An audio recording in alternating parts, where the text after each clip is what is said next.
आज हम तिथियों का वैज्ञानिक आधार जानेंगे कि तिथि क्या है, 30 तिथियां कौन सी हैं और प्रत्येक तिथि का स्वामी ग्रह कौन होता है।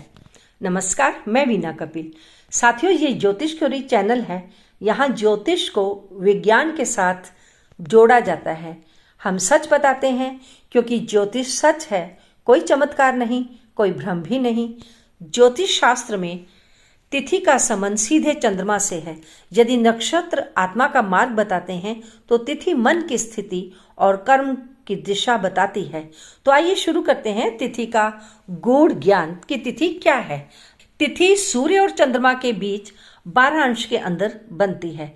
जब चंद्रमा सूर्य से 12 डिग्री दूर हो जाता है तो एक तिथि खत्म हो जाती है। इसी तरह जब चंद्रमा सूर्य से 24 डिग्री दूर होता है तो दूसरी तिथि समाप्त हो जाती है। इस प्रकार 360 डिग्री को 30 भागों में विभाजित किया गया है। इसलिए एक चंद्रमास में 30 तिथियां होती हैं। ये 2 पक्षों में बटी होती हैं, शुक्ल पक्ष और कृष्ण पक्ष। अमावस्या से पूर्णिमा तक चंद्रमा बढ़ता है, इसे शुक्ल पक्ष कहते हैं। पूर्णिमा से अमावस्या तक चंद्रमा घटता है, इसे कृष्ण पक्ष कहते हैं। दोनों ही पक्षों में 14 तिथियां एक जैसी होती हैं। पूर्णिमा 15वीं तिथि होती है और अमावस्या 30वीं तिथि। 14 नाम शुक्ल पक्ष और कृष्ण पक्ष दोनों ही पक्षों में एक जैसे दोहराए जाते हैं। अब हम जानेंगे कि तिथि के अधिदेवता और तिथि के स्वामी क्रम से ग्रहों के अनुसार कैसे चलते हैं। प्रतिपदा तिथि, इसके अधिदेवता है अग्निदेव, इसका ग्रह स्वामी है सूर्य देव। द्वितीय तिथि अधिदेवता है ब्रह्मा जी और ग्रह स्वामी है चंद्रदेव। तृतीय तिथि अधिदेवता है गौरी, ग्रह स्वामी है मंगलदेव। चतुर्थी तिथि अधिदेवता है गणेश जी और ग्रह स्वामी है बुध।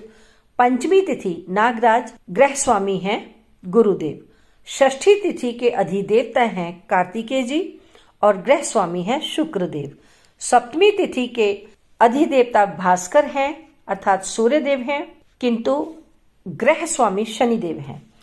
अष्टमी तिथि के अधिदेवता महेश अर्थात भगवान शिव हैं, किंतु ग्रह स्वामी राहुदेव हैं।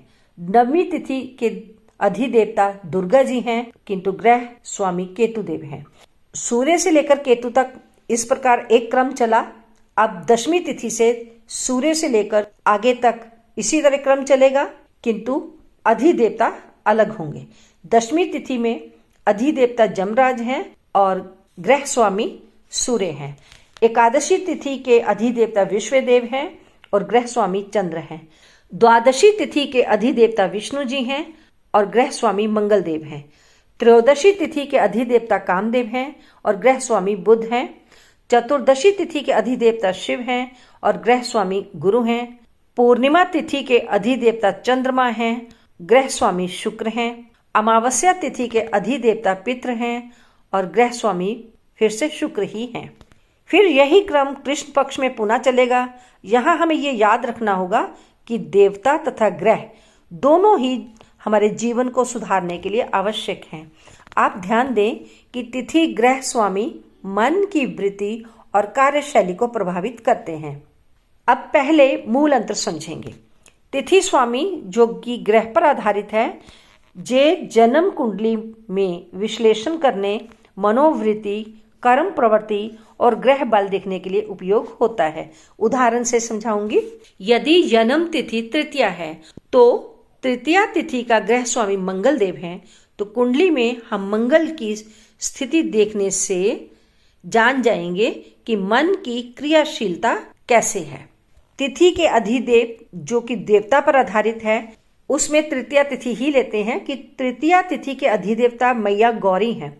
इस कारण गौरी का पूजन अर्थात उनका पूजा, व्रत, मंत्र साधना आध्यात्मिक लाभ के लिए उपयोग होगा। उदाहरण लेते हैं चतुर्थी तिथि का। चतुर्थी तिथि है तो अधिदेवता हुए श्री गणेश जी। यदि जीवन में कोई बाधा आ रही है तो बाधा निवारण हेतु गणेश उपासना श्रेष्ठ रहेगी। साथियों, यदि वीडियो पसंद आ रही है तो कृपया वीडियो को लाइक, शेयर, सब्सक्राइब करना ना भूलें।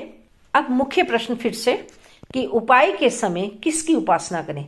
देखिए, यदि उद्देश्य शांति ग्रह है तो ग्रह स्वामी का उपाय करेंगे, अर्थात सूर्य, चंद्र, मंगल, बुध, गुरु, शुक्र, शनि, राहु और केतु, इनमें से जिस भी ग्रह की शांति करनी है। और यदि उद्देश्य तिथि बल को जागृत करना है तब तिथि के अधिदेव की उपासना करें। और किसी कारण यदि दोनों को ही करना पड़ जाए तो फिर पहले आप देवता की आराधना करें, उसके बाद उस ग्रह की। सामान्य गृहस्थ के लिए तिथि के अधिदेव की उपासना अधिक सरल और सुरक्षित भी है। अब हम लोग देवता सूची के आधार पर उपाय जानेंगे। प्रतिपदा तिथि के अधिदेवता अग्निदेव है। मंत्र है ओम अग्ने नमः।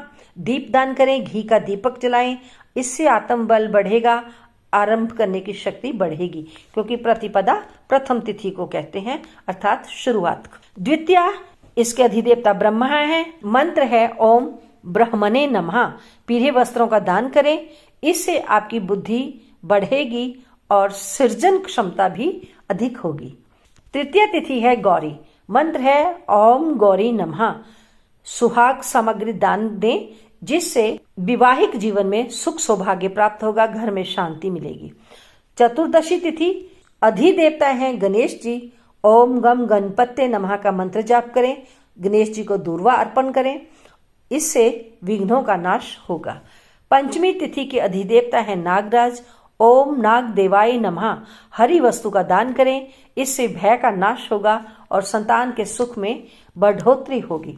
षष्ठी तिथि के अधिदेवता है कार्तिकेय जी। ओम स्कंदाय नमः। इस मंत्र का जाप करें, लाल फूल अर्पण करें, इससे साहस बढ़ेगा। सप्तमी तिथि के अधिदेवता है भास्कर अर्थात सूर्यदेव। ओम सूर्याय नमः। इस मंत्र का जाप करें, जल अर्पित करें, इससे आपकी प्रतिष्ठा, मान सम्मान, यश में बढ़ोतरी होगी। अष्टमी तिथि के अधिदेवता है महेश स्वयं शिव। मंत्र है ओम नमः शिवाय। आप उन्हें बिल्वपत्र चढ़ाएं, इससे मानसिक शांति प्राप्त होगी। नवमी तिथि के अधिदेवता है दुर्गा। मंत्र है ओम दुर्गाय नमः। लाल फूल अर्पित करें, इससे आपको शक्ति प्राप्त होगी तथा आपकी सुरक्षा भी होगी। दशमी तिथि के अधिदेवता है जम। मंत्र है ओम जमाए नमः। वृद्धों की सेवा करें, इससे आपकी अपनी आयु में वृद्धि होगी। एकादशी तिथि के देवता हैं विश्वदेव। मंत्र है ओम विश्वदेवाय नमः। व्रत रखें, इससे पाप का क्षय होगा, अर्थात पाप खत्म होंगे। द्वादशी तिथि के अधिदेवता हैं विष्णु। मंत्र है ओम नमो भगवते वासुदेवाय। तुलसी पूजन करें, इससे आपके जीवन में स्थिरता आएगी। त्रयोदशी तिथि के अधिदेवता है कामदेव। मंत्र है ओम कामदेवाय नमः। आप सुगंध का दान करें, इससे आपका आकर्षण बढ़ेगा। चतुर्दशी तिथि भगवान शिव इसके अधिदेवता हैं। मंत्र है ओम नमः शिवाय। आप रुद्रा अभिषेक करें, जिससे दोषों का नाश होगा। 15वीं तिथि पूर्णिमा तिथि है। चंद्रमा इसके अधिदेवता हैं। मंत्र है ओम चंद्राय नमः। आप चावल का दान कर सकते हैं। अमावस्या तिथि 30वीं तिथि होती है। इस तिथि के अधिदेवता है पितृदेव। मंत्र है ओम पितृभ्यो नमः। आप तर्पण की विधि से अपने पितरों को खुश करें। तिथि से अधिकतम लाभ कैसे लें? आप अपनी जन्म तिथि के दिन हर महीने छोटा सा जाप करें, 11, 27, 54 या 108 बार। संबंधित देवता को जल फूल अर्पण करें, उनसे संबंधित रंग पहने, उस दिन क्रोध ना करें।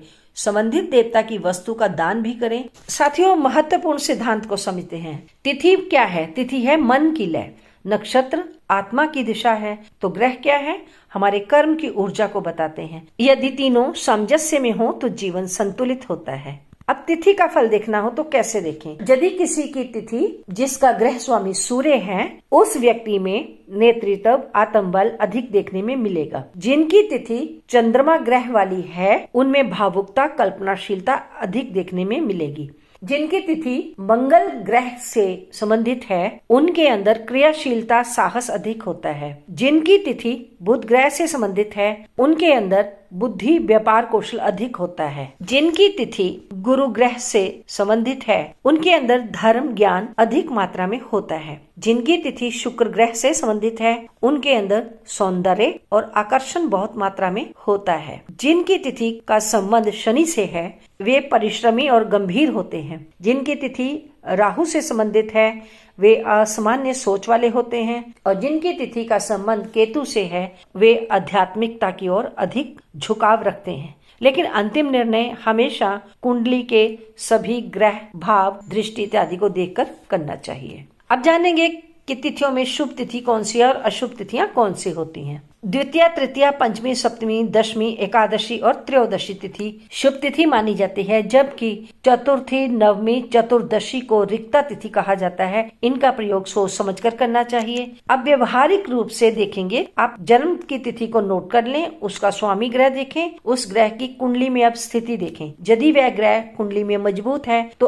आपकी तिथि आपके लिए शुभ फल लाएगी, और यदि ग्रह पीड़ित है तो आपका मन अशांत रहेगा। आज आपने क्या जाना? आपने जाना कि तिथि क्या है, 30 तिथियों के नाम क्या हैं, तिथि के स्वामी कौन है, तिथि से स्वभाव का संकेत भी मिलता है। यदि आपको ये ज्ञान उपयोगी लगा हो तो वीडियो को लाइक करें, शेयर करें और कमेंट में अपनी जन्म तिथि अवश्य लिखें। अगले भाग में हम जानेंगे तिथि का कुंडली के 12 भावों पर प्रभाव। जल्द ही मिलती हूँ एक नई जानकारी के साथ।